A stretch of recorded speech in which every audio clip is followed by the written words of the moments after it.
Class 10th।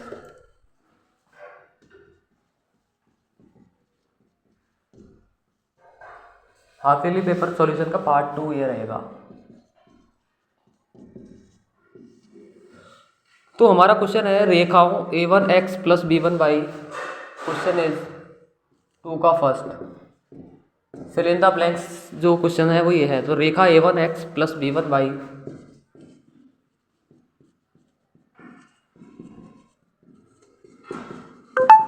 Plus c1 equal to 0 तथा a2x plus b2y plus c2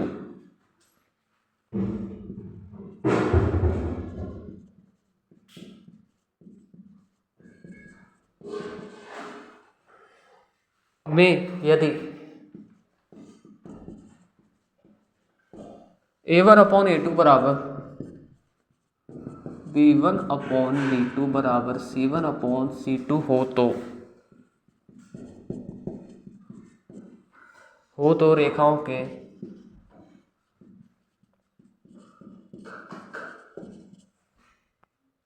हल होंगे।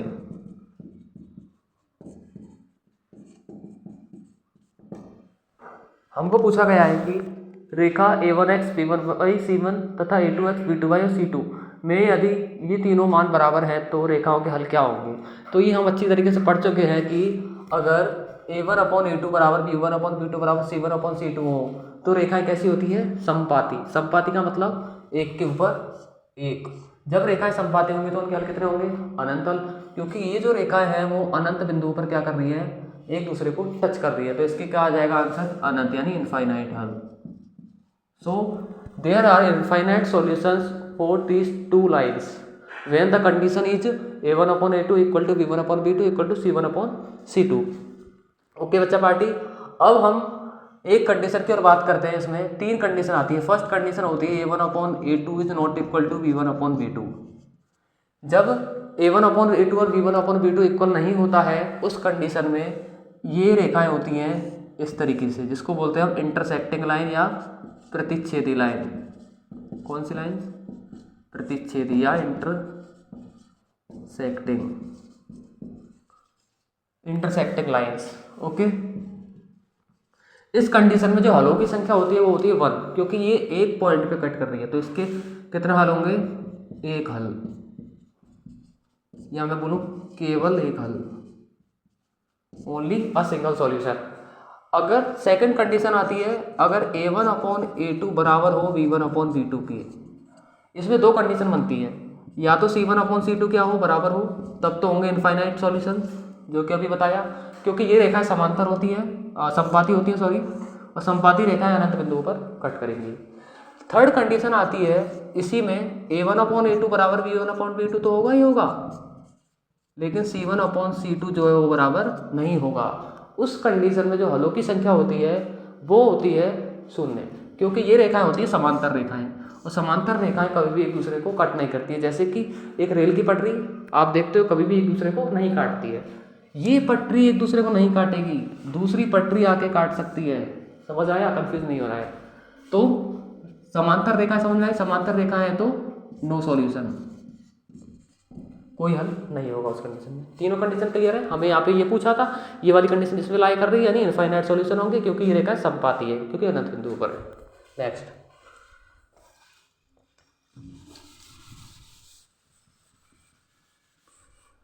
और नेक्स्ट क्वेश्चन बोल रहा है आपका कि वृत्त के किसी बिंदु पर स्पर्श रेखा स्पर्श बिंदु से जाने वाली त्रिज्या पर क्या होती है। तो आपको पता है वृत्त पर कोई भी हमने स्पर्श रेखा ड्रॉ की, ठीक है, वृत्त पर कोई भी स्पर्श रेखा ड्रॉ की, वो स्पर्श बिंदु से जो त्रिज्या ड्रॉ की जाती है, स्पर्श बिंदु ये होगा, यहाँ से जो त्रिज्या ड्रॉ की जाएगी r, ये हमेशा क्या होती है, लंबवत होती है। क्या होती है, लंबवत। ये हर जगह लंबवत होगी। सपोज दैट मैंने यहाँ से कोई रेखा यूँ ड्रॉ की, मतलब त्रिज्या भी इनफाइनाइट हो सकते हैं, क्योंकि वृत्त पर जो बिंदु होते हैं वो अनंत होते हैं। अब यहाँ पे मैंने स्पर्श रेखा ड्रॉ की तो ये 100% 90 डिग्री होगी। इसका प्रूफ भी होता है, वो भी हम आपको बता चुके हैं। नेक्स्ट बात करते हैं क्वेश्चन, घड़ी की सुई द्वारा 1 मिनट में बनाया गया कोण कितना होगा। क्वेश्चन है घड़ी की सुई द्वारा 1 मिनट में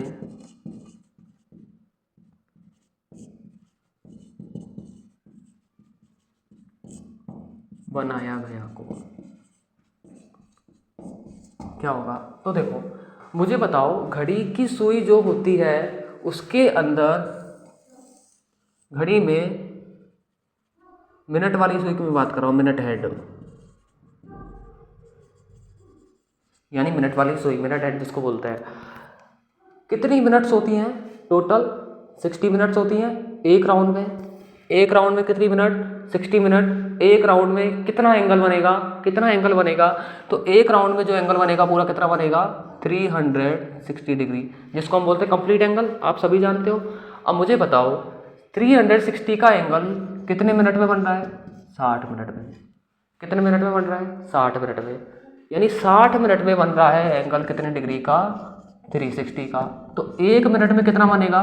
दोनों साइड 360 में 60 से क्या कर दो? डिवाइड कर दो।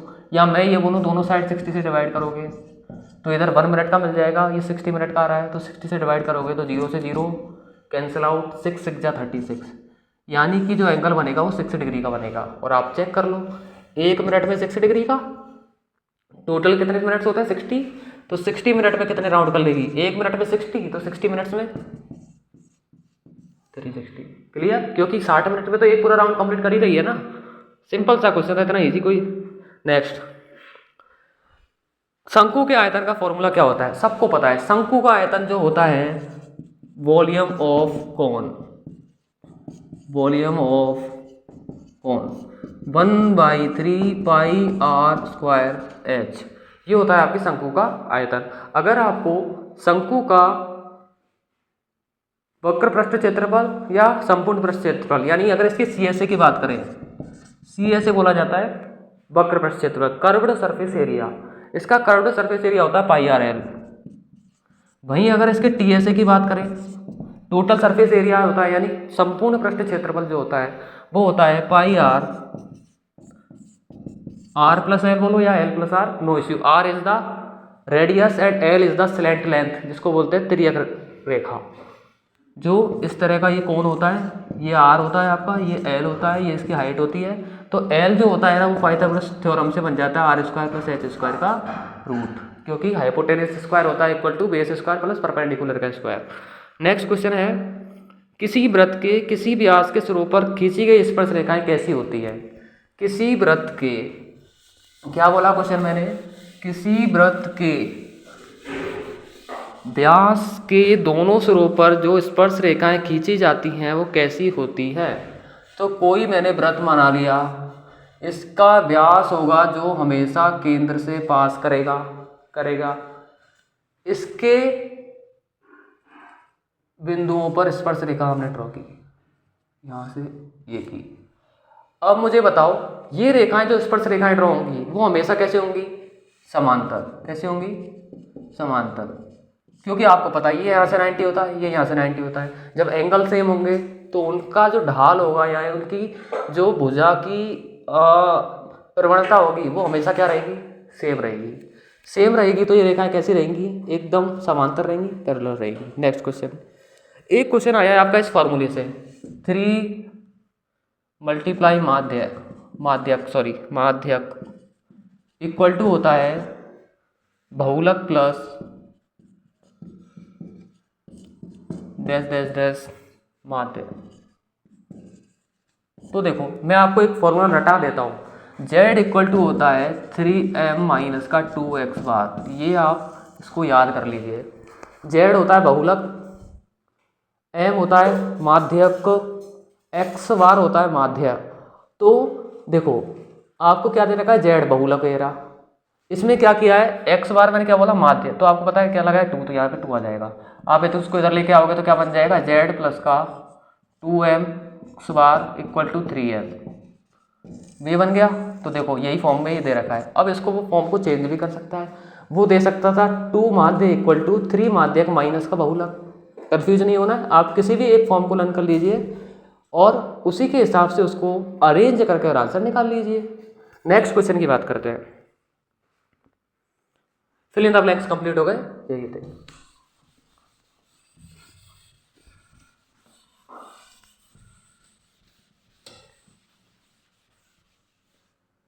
यस, नेक्स्ट क्वेश्चन की बात करते हैं। 3825 के अभाज्य गुणनखंड, find the prime factors of 3825। बहुत ही आसान क्वेश्चन।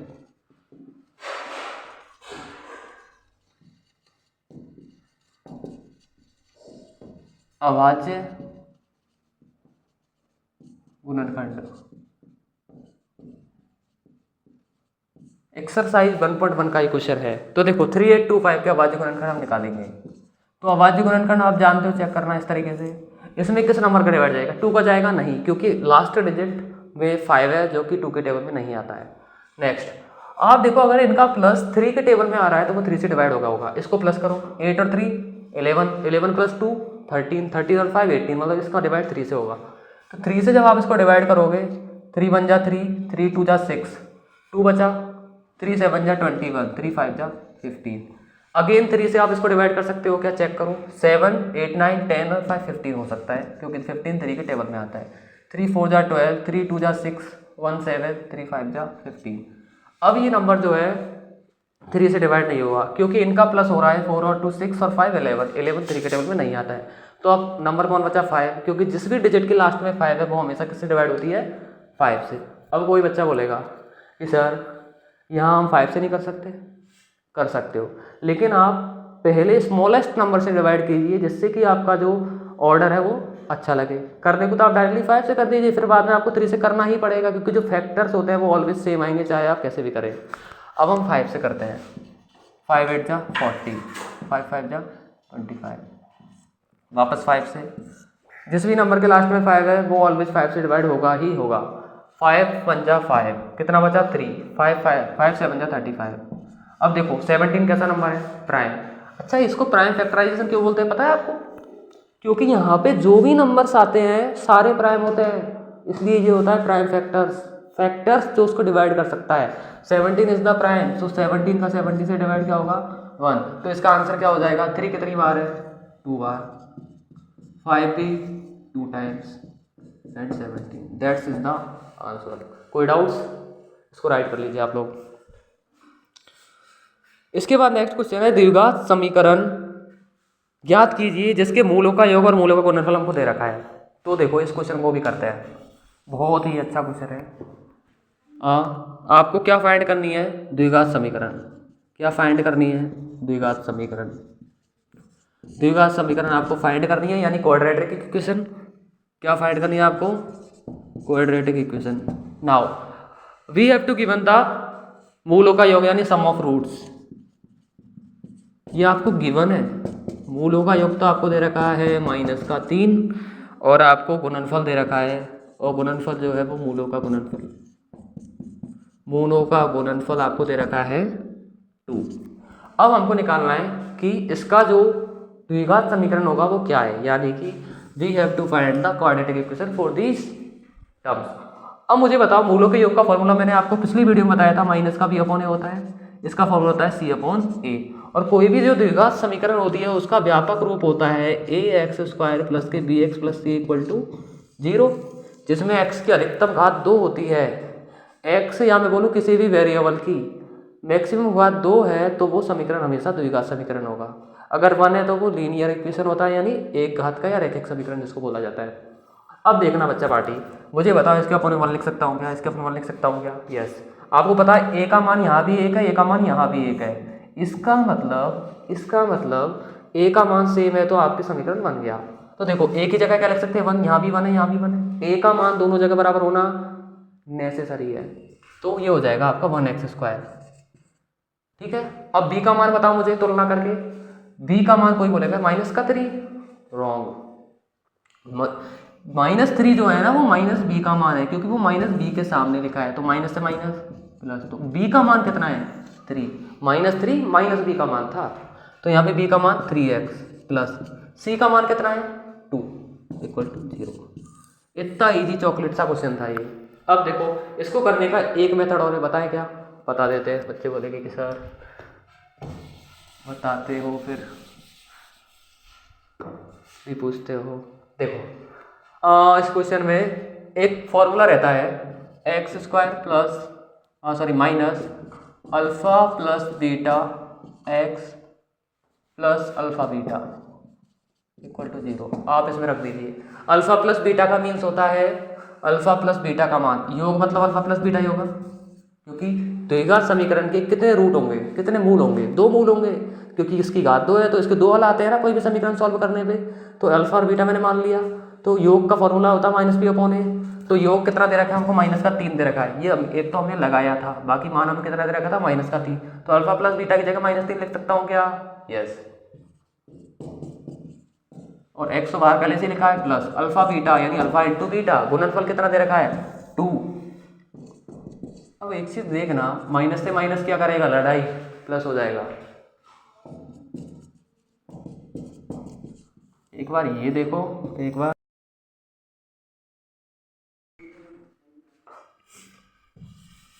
ये मैं अरेंज कर देता हूं। नेक्स्ट क्वेश्चन है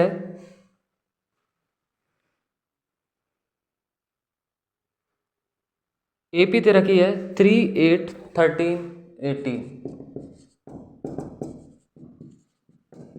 13, 18 डॉट डॉट डॉट डॉट दे रखा है। का कौन सा पद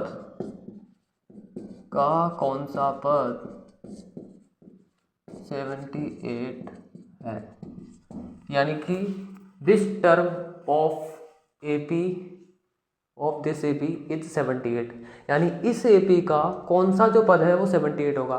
मैंने मान लिया कि इसका nवां पद क्या होगा, 78 होगा। nवें पद का फॉर्मूला होता है a plus n minus 1 into d equal to 78, ठीक है, इक्वल्स टू। अब मुझे बताओ a प्रथम पद होगा इसमें 3, n हमें फाइंड करना है कि वो कौन सा पद होगा, वो नंबर कौन सा होगा।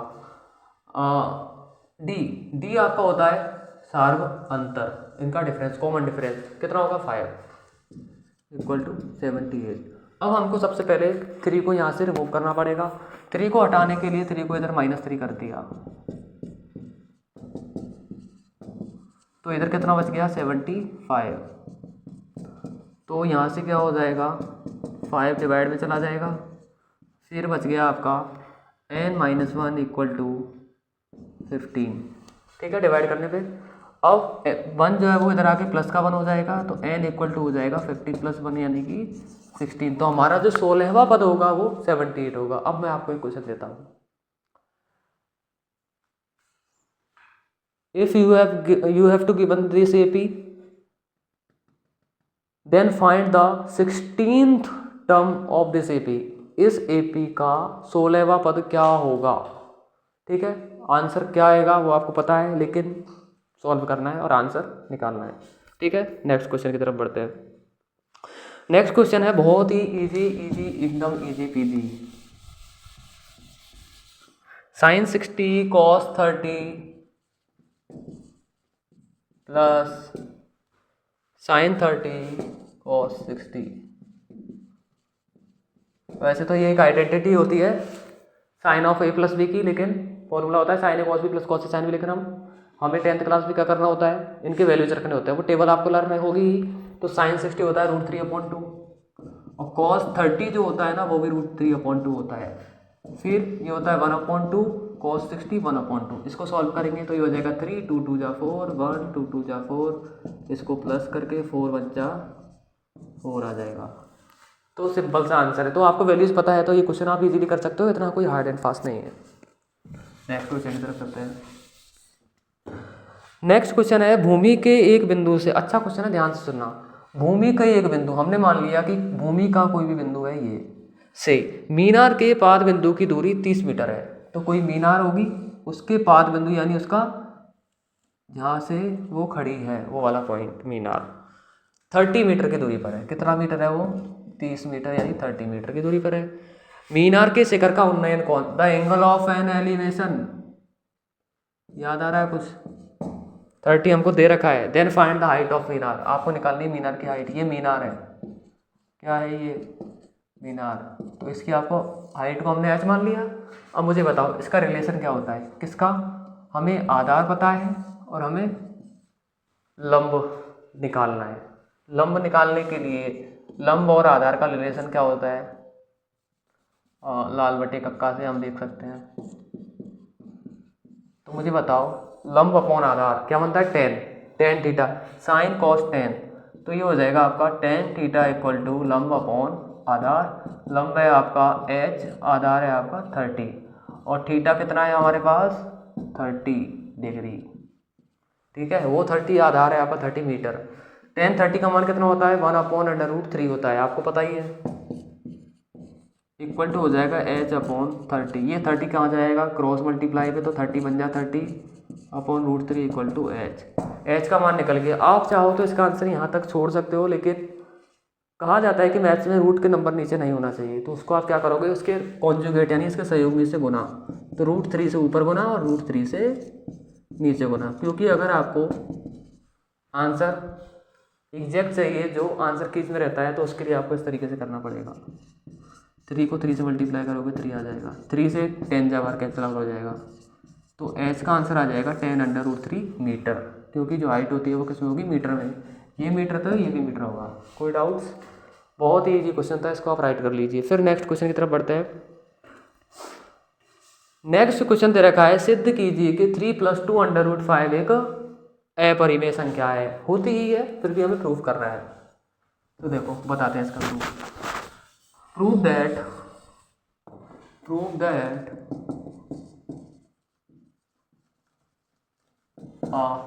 3 + 2√5 is a irrational number। तो देखो बहुत ईजी सा क्वेश्चन है, आपको पता है ये क्वेश्चन को करने का तरीका। सबसे पहले आप अपोजिट मान लीजिए, उल्टा मान लीजिए। वैसे में किसी भी चीज़ को प्रूफ कर देता हूँ उल्टा मान लेते हैं।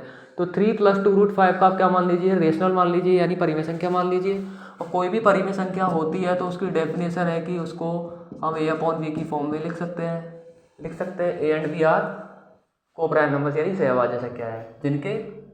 अब क्या करें, हम इसको सॉल्व कर लेते हैं। तो 3 को हम इधर करेंगे तो ये -3 हो जाएगा, क्या -3 हो जाएगा। अब इसको सॉल्व कर लेते हैं, ये होगा a-3b/b।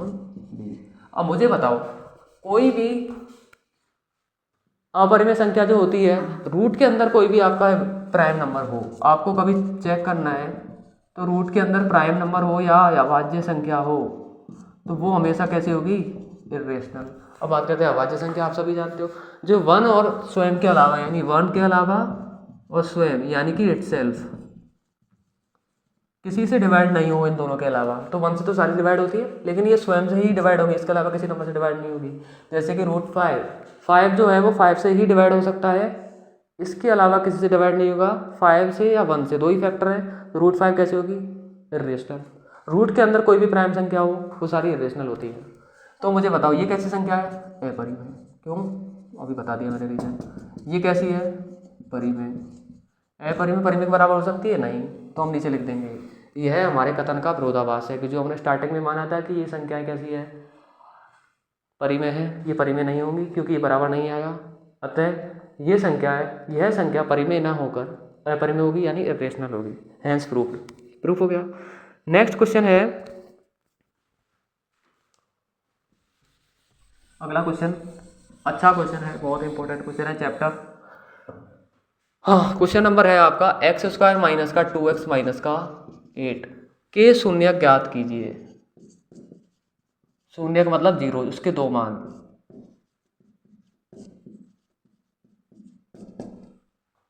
तथा गुणांकों एवं शून्यांकों के बीच संबंध की सत्यता की भी जांच कीजिए। तो गुणांकों व शून्यांकों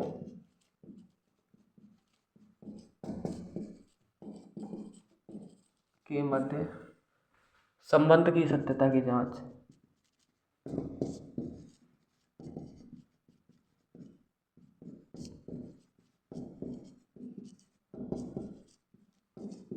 जो भी है, ठीक है।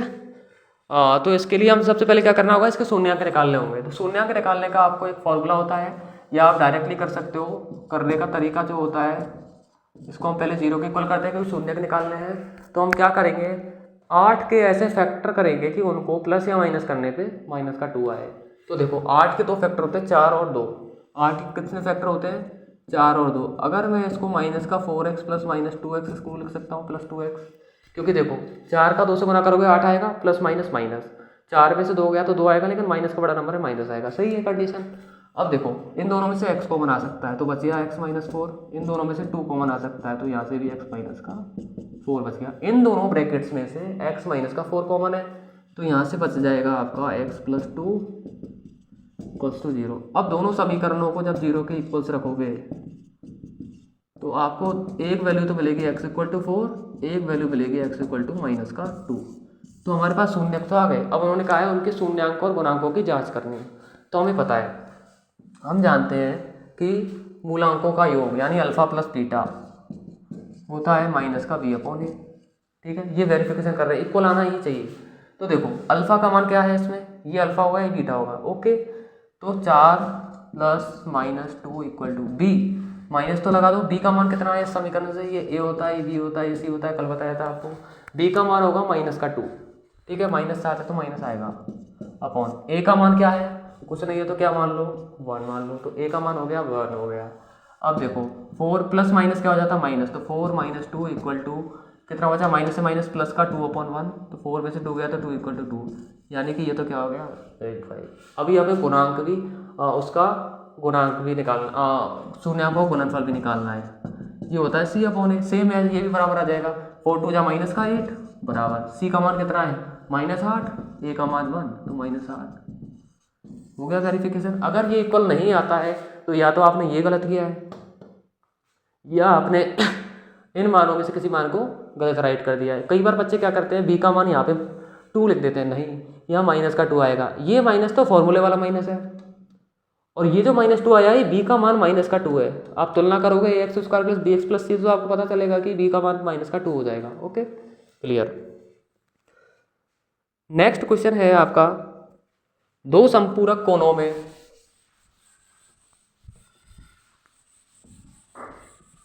बहुत ही इजी एकदम क्वेश्चंस हैं, इनमें कुछ भी हार्ड है ऐसा कुछ नहीं है, बहुत आसान से क्वेश्चन ये है। नेक्स्ट क्वेश्चन है, दो संपूरक कोणों में बड़ा कोण छोटे कोण से 18 डिग्री अधिक है तो उन कोणों को ज्ञात करो। तो संपूरक कोण यानी कंप्लीमेंट्री सप्लीमेंट्री एंगल, संपूरक कोण को बोलते हैं सप्लीमेंट्री एंगल, सप्लीमेंट्री एंगल। अब जैसे बहुत से लोग कन्फ्यूज होते हैं कि संपूरक कोण क्या होता है और पूरक कोण क्या होता है, तो देखो मैं बता देता हूँ।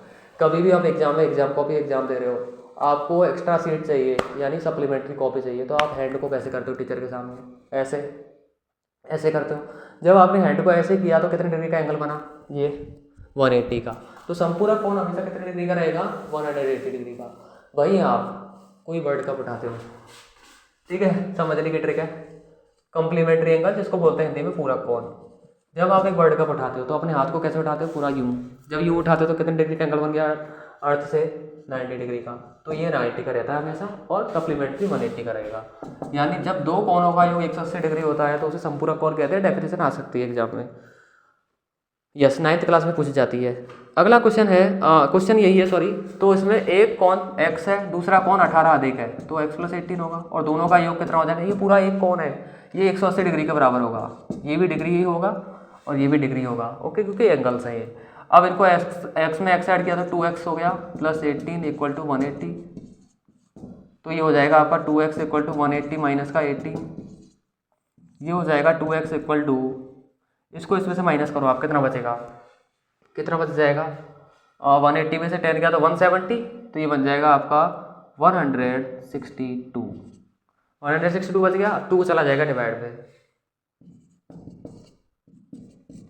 तो x इक्वल टू आ जाएगा 81 डिग्री। यानी फर्स्ट एंगल आपका 81 आ गया। सेकंड एंगल क्या बनेगा, सेकंड एंगल है आपका x प्लस 18, तो सेकंड एंगल बनेगा x plus 18 equal to 81 plus 18, ठीक है, कितना आ जाएगा ये 8 and 1 9, 8 and 1 9, 99 डिग्री, ठीक है। अब आपको चेक करना है दोनों का योग 180 हो रहा है क्या, इन दोनों को प्लस करने पे 180 आएगा, पक्का आएगा। देखो 9 1 10, 9 9 18, अगर ये नहीं आ रहा 180 तो आपका आंसर रॉन्ग है, क्योंकि हमने एंगल क्या माने थे, एक एंगल है, एक एंगल उससे 18 अधिक है, तो हमें उन दोनों एंगलों के मान निकाल लेते, तो मान निकल के आ गया था वैल्यूज ऑफ एंगल्स। इसके बाद एक क्वेश्चन और है इसमें, कि दिए गए चित्र में एक चित्र दे रखा है, देख लीजिए, बहुत अच्छा सा चित्र है और अच्छा क्वेश्चन लगता है मुझे ये ऐसा क्वेश्चन। ये क्वेश्चन इस तरह के हैं कि आप इनको सॉल्व करोगे तो आपके एक तरीके से बोर्ड की प्रैक्टिस हो जाएगी। बोर्ड एग्जाम के हिसाब से बहुत अच्छा पेपर आया है। ABC और इधर लिखा है MN, यहाँ पे लिखा हुआ है L, लिखा हुआ है D। ठीक है, ये ड्राइंग है, थोड़ी समझ जाना। इसमें दे रखा है कि LM जो है वो CV के पैरेलल है, ठीक है, और LN जो है वो CD के पैरेलल है। तो सिद्ध कीजिए कि AN अपॉन AB, ये पार्ट आपको गिवन है यानी दिया है, और ये वाला पार्ट आपको प्रूफ करना है। ये M था, ये पार्ट आपको प्रूफ करना है। ओके, टू प्रूफ मैंने लिख दिया। अब देखो, इसको प्रूफ करने के लिए आपको एक चीज़ अच्छे से पता है, एक ट्राइंगल होता है कोई भी, ये लाइन इसके पैरेलल होती है, तो ये वाला रेशियो इसके अपॉन का रेशियो इसके अपॉन के रेशियो के बराबर होता है। कल मैंने थ्योरम बताई थी आपको ट्राइंगल चैप्टर की। तो देखो, मैं ये वाला ट्राइंगल सेलेक्ट कर लेता हूँ, triangle ABC, triangle ABC, triangle ABC। एक बार ट्राइंगल ABC को ध्यान से देखना, तो मैं लिखूंगा in triangle ABC। Triangle ABC में मुझे बताओ, इसका रेशियो इन दोनों का रेशियो इन दोनों के रेशियो के बराबर होगा। मैंने क्या बोला बच्चा पार्टी, मैंने बोला कि इसका इन दोनों का रेशियो इन दोनों के रेशियो के बराबर होगा। सेम ट्राइंगल यहाँ ड्रॉ हो रहा है, इन दोनों का रेशियो हम क्या लिख सकते हैं, AM अपॉन M भी लिख सकता हूँ क्या, इक्वल होगा AL अपॉन LC के। इसको मैंने दे दिया इक्वेशन नंबर 1। सेकंड, नीचे वाला ट्राइंगल ले लो, इन ट्राइंगल, ये वाला ट्राइंगल, इस वाले ट्राइंगल का नाम क्या होगा, ADC या ACD, कुछ भी लिख दो। इससे क्या हो जाएगा, ADC से AN upon ND equals to होगा किसके, AL अपॉन LC के, क्योंकि उनके जो रेशियो होते हैं वो इक्वल रहते हैं। ठीक है, ये हो गया, यहाँ तक समझ में आया। अब मैं करता हूँ इन दोनों का कंपैरिजन। मुझे बताओ दोनों के RHS इक्वल है, तो दोनों के LHS भी क्या होंगे, इक्वल होंगे। दोनों के LHS इक्वल होंगे तो मैं लिखूंगा बाई इक्वेशन 1 और 2। तो देखना इक्वेशन 1 और 2 से क्या हो जाएगा, ये दोनों क्या हो जाएंगे, इक्वल हो जाएंगे। और मुझे एक बार देखो, एक बार एक चीज़ समझ में आ रही है कि आपको, ये वाला पार्ट को जब मैं इसके इक्वल लिखूंगा तो यही बन जाएगा HP, हैंस प्रूव्ड।